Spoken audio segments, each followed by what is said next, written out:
You're watching Weekend at Gabe's, and I'm Weekend Gabe. This latest episode was brought to you by the good folks over at the Ghetto Flower. Use our code W at G for an exclusive 15% discount when visiting their site. Tell them I sent you. Now enjoy the show. All right, joining us from an undisclosed location, also probably in Chicago, it's a pleasure to introduce one of the great beat makers, producers, audio engineers of our time here in the city of Wind. Evan Dawkins joining us here on Weekend at Gabe's. How are you? Yo, can y'all hear me? Hi. There we go. I figured it out. Yeah. Oh yeah. That was a crazy intro about me. Listen, we're excited to have you on the show. Thank you for giving us your time to be a part of Weekend at Gabe's. We got a lot to get into. I don't want to waste any time since we spent a few minutes just trying to get you back on. But you grew up in St. Charles, which is funny because that's where my father works, and he has to drive. Oh damn! He drives from Midway to St. Charles every day, which is about like an hour and a half drive. Yeah, it's a hike for sure. It's way out there. We were listening to the Real Ones podcast you did. Shout out to the Real Ones, and you were telling this great story about how at the age of 4, that's when you got your first drum machine. Is that accurate? Not when I was fourth grade. Fourth grade. Yeah. There you go. At the 4th grade, you got your first drum machine. Take us into why, like, as a fourth grader is what, 10 years old, 11 maybe, right? Yeah. So you probably kind of had an idea of music as an idea, but what drove you to wanting the machinery to create music? Dude, I was listening. I wasn't even listening to like rap and R&B at the time. I was listening to like straight up EDM. So I was listening to like Swedish House Mafia and like Alesso and like Skrillex, like straight up like hard, like like the festival Tomorrowland where they'd be like taking Molly and Raven. That's the stuff that I was listening to when I was 11. So I don't know. I think I just remember coming home one day and my dad was like, I got this for you. It was like this Akai drum machine that only has these like built-in samples. It couldn't even be used as like a MIDI or anything. It was only these 500 samples that you could arrange just on that machine. You couldn't even plug it into the computer or anything. It literally was just strictly like that little box that you would like program. I guess that was like my start in learning how drum programming works. So because it kind of mimics a MP in a way. So yeah. And that same year, I'm pretty sure he bought me a synthesizer. And then I just remember vividly like hooking him up so like did music when he was in high school and college. He was in and out of a bunch of rock bands, so we had all of his his amps and his guitars left over. So we hooked up the drum machine and the synth to the amp in my basement, and we would just be down there like all night messing around with all this stuff. I remember I brought it to school one day and I did like a show and tell. I played like a beat I made in front of my 4th grade class. What is it? Was it good or is it whack in now your experienced ears? I don't even remember like how the beats sounded because the machine died. But I specifically remember like just like the biggest pit in my stomach playing this and just looking at like 20 people that did not give a fuck. I vividly remember that. It's so funny. They just ready to get their moment to do whatever it is that they do, and they just wait for you to get yours, and then your machine that's how it is. out. Yeah. So I have a question because we were just talking about this. How do you describe like your style of music, like what you're making right now? Like what genre? I don't want to like really confine it to one genre, even though like sometimes it can be. I kind of just go like strictly off of like feeling in a way. Another thing I really like with music, like you guys know about like synesthesia at all? No. Nah. A very common thing is where like if you hear a certain song, you'll kind of see a color in your head or you'll smell like a random smell. You associate I think the whole thing with synesthesia is you associate one sense with another sense. So like I'll hear like some songs and I just kind of see like colors in my head. It's very like vivid. So that's kind of what I want to do like with my music. I want to like kind of translate my emotion into a piece of art that like other people can understand. Sure. Which a lot of people do that with like neo soul and R&B. You kind of like connect moments, like moments where like you're with like a special someone, you kind of connect that to a certain song in a way. But yeah, I mean, like people be doing that with R&B, they be doing that with rap, a lot of like electronic music, house music. So I don't really like to confine it to one genre in a way. Yeah. I kind of just really make like feel good music in a way. Yeah. And you're doing it. Because I've listened to your songs on like SoundCloud and then like Spotify, and I told you about it. Like By Your Side, like amazing. Yeah. That's literally my top song right now. Like amazing. Thank you. And I was gonna ask, like, what inspired you, like making By Your Side? Like, yeah, what went like behind it? Could you say that again? My internet cut out. I'm so sorry.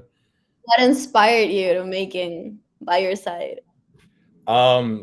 Basically, long story short, I had like a year-long crush for this one girl, and I kind of like bottled my feelings up too much, and I just figured I would put it into music, and then I hit my friend up DeAndre to sing on it. My homie Foolie, who's been going crazy out in Los Angeles, and some background vocals, and I knew like it's an interpolation of the song "So Beautiful" by the singer and musical Child.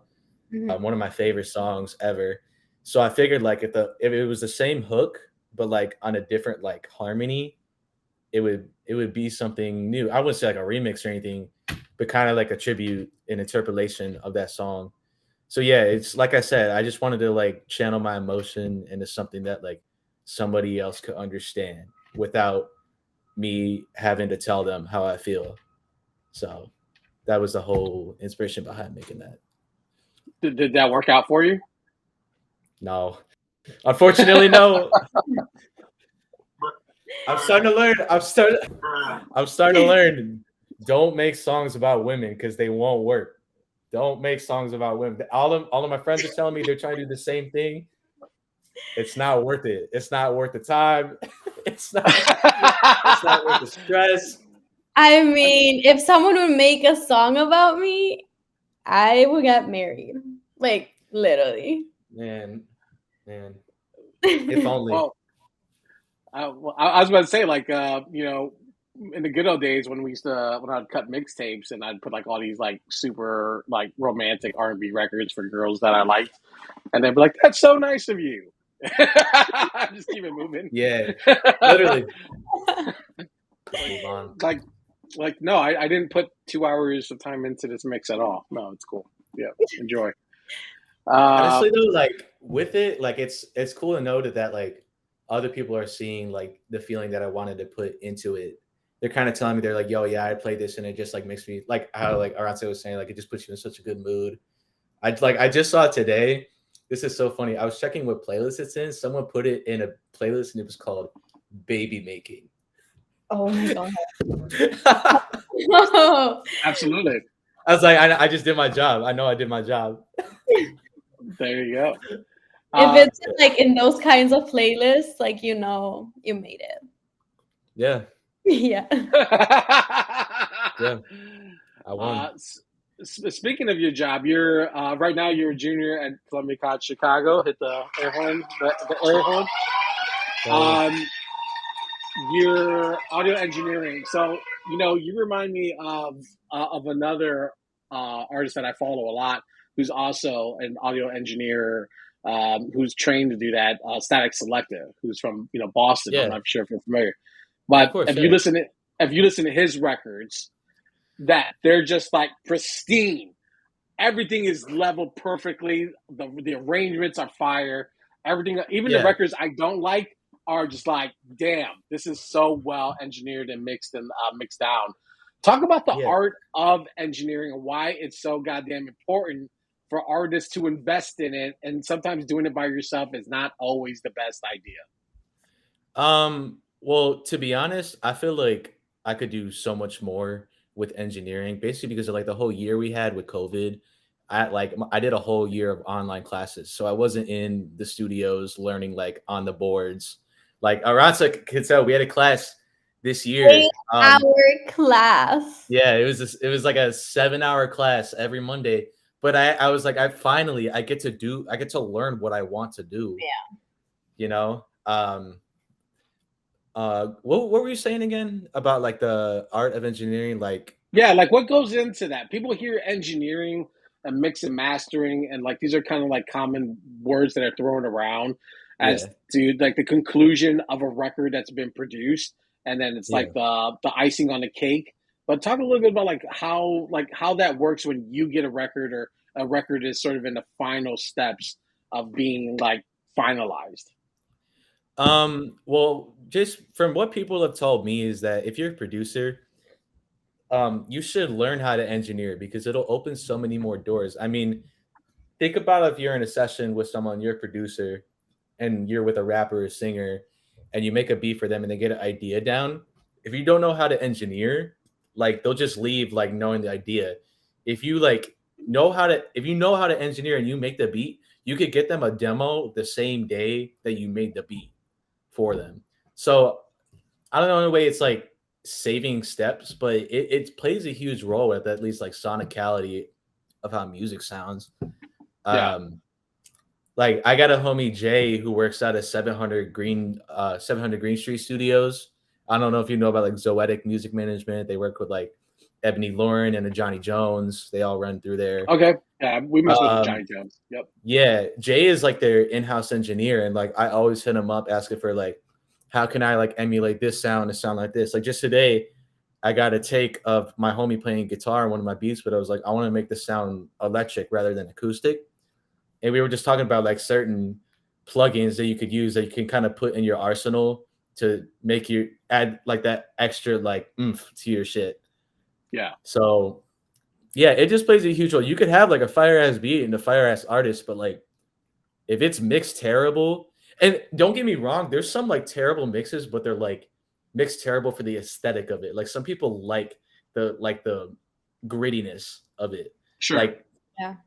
for example, Igor by Tyler, it's not like it doesn't sound like it was mixed by Neil Pogue in Los Angeles and whatever Westlake Studios in Hollywood. It sounds like it was recorded on like a USB mic. But people chase that aesthetic in a way, but then Mhm. at the same time, like if you want to make like a clean record, like it's one of the biggest roles you got to play is like actually mixing it down right, making sure the levels are right and shit. So Yeah. That's a good yeah, one. There you go. Free game for everyone listening. Yeah, and I feel like it's good to be able to like engineer, produce, like be an artist. Like if you have like the whole package, like that's like really important. And I feel that too because like I'm a singer, but I also know how to produce. I also know how to like yeah, engineer. So yeah.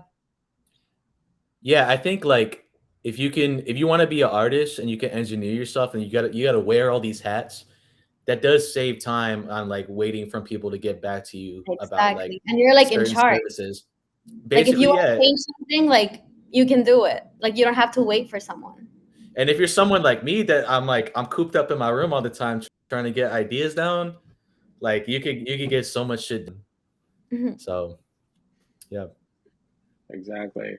There was a moment when you were rapping on stage with Golden Link and you were telling this story, uh, and which I think it's a phenomenal listen. Head over to the Real Ones podcast to hear it in depth. But I'm not really interested in sharing on that. But just the moment that you noticed that people were noticing you, and then you said that that's when you knew that you wanted to make music, and this is where you wanted to be. What was Yeah. that experience of like just sort of that self-awareness? What was that like? I think it's because like before that moment happened at Lala, I was listening to Gold Link and like a lot of like the people he's worked with. So like Smino, obviously, Monty, like all the people at Selection. Um, After that moment happened, a lot of those people started seeing me, and I want to chase like these full. It's like still to this day, I just chase these like full circle moments to think, what would like 2016, 2017 me think of me now if I get to Sure. like be noticed by the people that like I was always listening to get me through like the bullshit of life. Yeah. So yeah, I mean that's what made me want to do more. When you got like your idols like noticing what you do and like giving you respect, like you can't give up after that, you know? Like you have, I don't know the other way to say it, but pretty much, yeah. Like I've gotten to know Monty Booker in the past year, like on his Discord and his Twitch streams. And I was listening to that dude for like 5-6 years now. So it's a big deal to me. It's probably not the sole reason, but the biggest reason that I still do this. So absolutely. I want to be up there in that good company. So yeah. What's your long-term goal after college? I just want to be my own artist. Like I want to be the artist releasing songs where like the only reason I'm on the song is because I did the beat, and then I get like rappers and singers to do vocals on them. And then other than that, I want to DJ more. I DJ'd. I went to South by Southwest. Yes. I went to South by Southwest with Amp Records, and we got to DJ the student showcase that day, and that was just so fun, just like playing all the stuff and seeing people react and have a good time. So more long term, I mean, like doing festivals like Summer Smash or like Pitchfork or like Wicker Park Fest. I would just love to be that guy like providing the sounds in the back that's like keeping everybody like still in a vibe, you know? So yeah. Absolutely. I wanted to ask this really fun question. What would you compare to chopping up the perfect beat to? Chopping up the perfect beat? I feel like, are you saying like chopping up a sample? Yeah. Like what other experience can equal that excitement? I'm trying to think of like something that doesn't have to do with music, because I feel like when you get that moment, it reminds me of this video I watched of Ninth Wonder doing it, and he was chopping the sample, and it's just like a spark. You know what I mean? It's like they're in the midst of them doing it, they're getting in the groove. They're like, "Oh shit! Like this is hard." Like, I guess a moment I could compare that to is like if you get like a big feature and it's like if you're hearing something you've always wanted to hear for the first time, if that's like the right way to say it. Like I remember I watched that Travis Scott documentary like a while ago, like 2 years ago, and they were showing the footage of him hearing Sicko Mode, like the demo Drake sent him for the first time, and they were all crowded around the phone hearing the Drake verse. And like after Drake came on, they were all jumping around with joy, and it was like that spark of like, holy shit, this is insane. And then like you want everybody else to hear it, like obviously you want to share it. So yeah, I don't know if I could compare that moment to like anything not related to music, to be honest. All right. I would have to think about that. All right, dwell on that. So what's the follow-up? Where's the new music coming out? Because we definitely, by your side, it's great. Yeah. You can't just like music. You can't just put that out there and then like disappear and then like, hey, I know, bro. School like took over my daily life. I've been wanting to get locked in with so many people. I'm in my sending DM stage. Kind of, we gotta work, we gotta lock in. Like, when can we meet? Just like aligning schedules with hella people. Like this one singer, I don't know if you're familiar. Her name is Sanite. We've been trying to get locked in for like almost like a month now. But yeah, I mean, I'm working on hella R&B stuff, more soulful B stuff. Hopefully a few verses here and there from like some people that are going crazy out here in the city. I want to work with like strictly Chicago people. I've kind of found myself like I was in a lot of circles on SoundCloud with like a lot of producers from like all around the world, but I felt like I just want to like showcase the city more and kind of showcase like the sound that we provide. It's like honestly like we have the best music coming out right now. Chicago has the best fucking music coming out right now. I don't care what anybody says. Talk that talk, Evan. Talk that talk. So yeah, basically like with my next stuff coming out, it's gonna be with strictly Chicago people for sure. I love it, man. I can't wait for it to drop. Yes. Yeah. I'm excited. Listen, we're not getting Super Mario Brothers this year, so if we can get an Evan Dawkins EP or album, Please. I would equally accept that. Hell yeah. Oh, yeah. Evan Dawkins joining us here on tonight's Weekend at Gabe's. Thank you so much for joining us here on the show, man. Thanks for having me, We guys. appreciate it. We can't wait to have you back. Hell yeah. I'll talk to y'all soon, all right? All right, Bye. Evan Dawkins joining us here tonight on Weekend at Gabe's. Listen, I love him. I love that he's young. I love that he knows what he wants to do. I know where he wants to go. And Yes. I can't wait to see until when he reaches that point, and also the new music. Because all the records that he has on the digital streaming platforms are amazing listens. Everything is good. Like, that's what I was telling you. Like, he's amazing. Like, everything he makes, it's just like really good. He just needs to like collaborate with like other people and then like actually start like releasing stuff. Sure. Yeah. Listen, you tell no lies. You tell no lies. Yes. Thank you for watching the latest episode of Weekend at Games on YouTube, brought to you by the Ghetto Flower. Make sure to also click on the links in the description for more information to our guests and access to exclusive new music from the Ghetto Flower and so much more. Make sure to also like and subscribe to the show, and also continue to share, support, and show love by clicking on any of the links surrounding my head. Thanks for watching.